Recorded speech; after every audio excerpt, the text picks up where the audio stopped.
अस्सलाम वालेकुम दोस्तों, ज़ूम इन के एक और सेशन के साथ आपकी खिदमत में हाजिर हैं। आज हमारा मौजू है पेशावर में होने वाली एपिक्स कमेटी का इजलास। आपको याद दिलाते चलें कि एपिक्स कमेटी का सिलसिला जनरल परवेज़ मुशर्रफ के ज़माने में 9/11 के वाक़यात के बाद जो दहशत गर्दी के ख़िलाफ़ जंग शुरू हुई और जिस तरह दहशत गर्दी ने ख़ुद पाकिस्तान में ज़ोर पकड़ा, तो उस वक्त फिर एपिक्स कमेटी का तसव्वुर मुतारिफ़ करवाया गया। इसमें आम तौर पे मुतल्लिका सूबे का गवर्नर, वज़ीर आला, ISI, डायरेक्टर जनरल ISI, वज़ारत दाखिला, मिलिट्री इंटेलिजेंस और इस तरह जितने भी कलीदी इदारे हैं हुकूमत में शामिल, वो इसके अरकान होते हैं।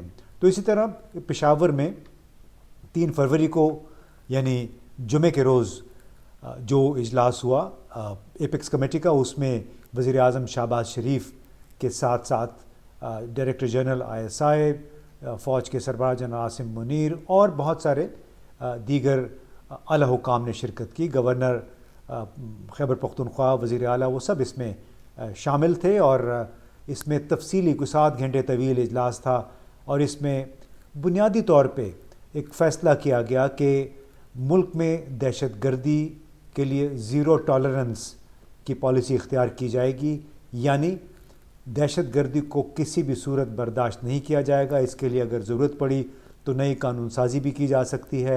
इसके साथ साथ एक और अहम फ़ैसला ये किया गया कि अफ़गानिस्तान एक वफ़द भेजा जाएगा और उस वफ़द के ज़रिए अफ़गान तालिबान की हुकूमत को TTP के हवाले से सबूत फराहम किए जाएंगे कि किस तरह ये तंजीम पाकिस्तान में दहशत गर्दी और तख़रीबकारी में मसरूफ़ है। और ज़ाहिर ताज़ा तरीन वाक़या पेशावर पुलिस लाइन्स का था, जिसमें कम से कम 102 अफराद शहीद हुए, ज़्यादातर वो उनका ताल्लुक़ पुलिस से था। और यही वाक़या इस एपिक्स कमेटी के इनेकाद का सबब भी बना है। इसमें इजलास में ये भी कहा गया कि अगर ज़रूरत पड़ी तो नई कानून साजी के साथ साथ नेशनल एक्शन प्लान, जो कि जनवरी 2015 में तरतीब दिया गया था, उस को भी असर नौ जारी करने की कोशिश की जाएगी। असर नौ जायज़ा लिया जाएगा कि उसमें उसके अमल दरामद में क्या खामियां रह गई थी। और कॉन्टेक्स्ट बुनियादी तौर पे, जैसे मैंने पहले बताया कि वो पेशावर पुलिस लाइन्स का धमाका था, उसमें अब तक ज़्यादातर तासुर ये दिया जा रहा है कि वो एक ख़ुदकुश हमला आवर था और उसके हवाले से CCTV फुटेज भी सामने आई है। अब वल्लाह आलम कि ये उसी ख़ुदकुश बमबार की है या नहीं, लेकिन इस हवाले से बहुत सारे सवालात ज़रूर उठे, क्योंकि इस हमले में वो लोग भी शहीद हुए जो कि मस्जिद के अंदर नहीं बल्कि मस्जिद के बरामदे में नमाज अदा कर रहे थे। और उनको कई ऐसे लोग हैं जिनको बाकायदा बारूद के पार्टिकल्स जाके लगे हैं, जिसकी वजह से उनकी शहादत हुई। तो ये एक काफ़ी बड़ा सवाल है जिसका बहरहाल हुकाम को जवाब देना है, जो अब तक इसरार कर रहे हैं कि ये ख़ुदकुश हमलावर था। फिर सवाल ये था कि क्या 6-7 किलोग्राम एमुनिशन, बारूद जो कि ख़ुदकुश बमबार की जैकेट में होता है, क्या उससे इतनी बड़ी तबाही हो सकती है कि पूरा कंक्रीट स्ट्रक्चर नीचे आ जाए। और हत्ता ये कि जब पाकिस्तान से बहुत ज़्यादा ये तासुर दिया जाने लगा मुख्तलिफ़ ज़राए से, ज़राए इब्लाग में भी, कि TTP या दहशत गर्द गिरोह अफ़गानिस्तान में मौजूद हैं और अफ़गानिस्तान से अब दो टोक अल्फाज में बात की जानी चाहिए। तो एन उसी दिन, 2 दिन पहले, अफ़गान वज़ीर ख़ारजा अमीर मुत्तकी ने एक प्रेस कॉन्फ्रेंस के दौरान बड़े वाज़ेह तौर पे कहा कि गुज़श्ता 20 साल के दौरान उन्होंने जो जंग लड़ी है, उस दौरान उन्होंने कोई ऐसा ख़ुदकुश बमबार नहीं देखा, कोई ऐसी जैकेट नहीं देखी जिसके धमाका होने से, जिसके फटने से पूरी कंक्रीट की छत नीचे आ गई हो। और उनकी इस बात को ज़ाहिर है तक़वियत मिलती है इस बात से कि बहुत सारे जो लोग शहीद हुए वो बरामदे से बाहर थे। और बताया जा रहा है कि ख़ुदकुश बमबार मस्जिद के अंदर पहली सफ़ में मौजूद था, क्योंकि आम तासुर ये है कि बहुत ज़्यादा बारूदी मवाद इसमें इस्तेमाल किया गया था। अब अफ़गान वज़ीर ख़ारजा ने एक और पहले से ही एक पेशबंदी के तौर पे ये भी कहा कि हमें कहा जा रहा है कि अफ़गानिस्तान दहशत गर्दी का गढ़ है, लेकिन अगर दहशत गर्दी का गढ़ अफ़गानिस्तान होता تو پھر ایران، وسطی ایشیائی ریاستیں، چین، وہاں بھی یہی دہشت گردی ہو رہی ہوتی ہے، اور ان کا اشارہ ان گروپوں کی طرف تھا جیسے Islamic movement of Uzbekistan, East Turkestan Islamic movement. یہ وہ جماعتیں ہیں جو براہ راست چین اور وسطی ایشیائی ممالک کے لیے اور ایران کے لیے خطرہ بنی ہوئی ہیں. پبلکلی وہ یہ کہتے ہیں کہ ہمارا ہدف ان ممالک کے مفادات ہیں. تو اس لحاظ سے وہ ایک تنازع بہرحال یہ معاملہ یا یہ گتھی سلجھانے میں ابھی کچھ وقت لگے گا کہ یہ صرف خودکش بمبار تھا یا وہاں پہ پہلے سے بارودی مواد بھی موجود تھا یا کوئی ڈیٹونیشن کی گئی ہے ریموٹ کنٹرول کے ساتھ جس کی وجہ سے اتنا وسیع پیمانے پہ جانی نقصان ہوا ہے.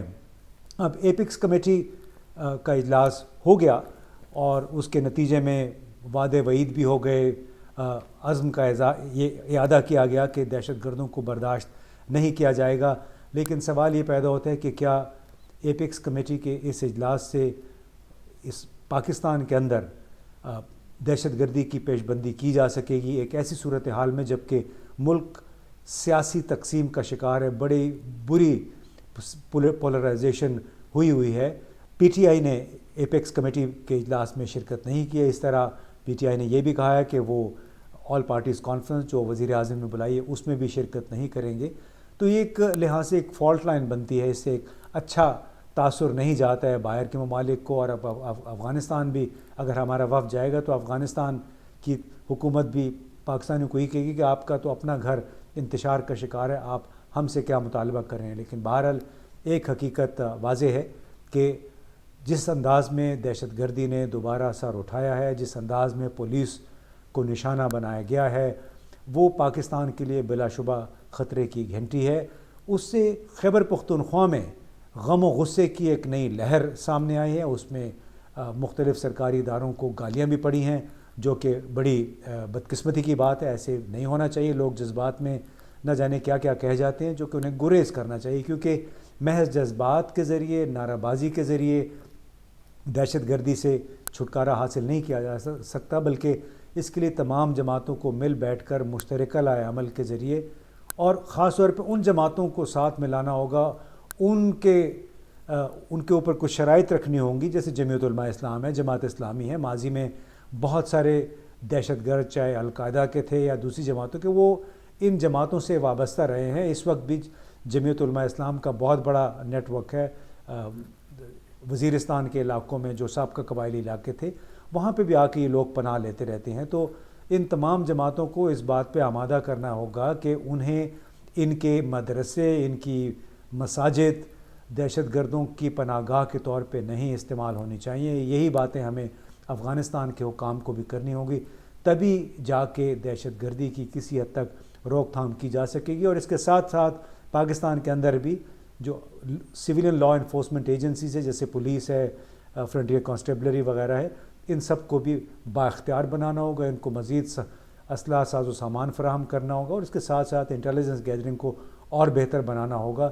تبھی جا کے کہیں دہشت گردی کی پیش بندی ممکن ہو سکے گی.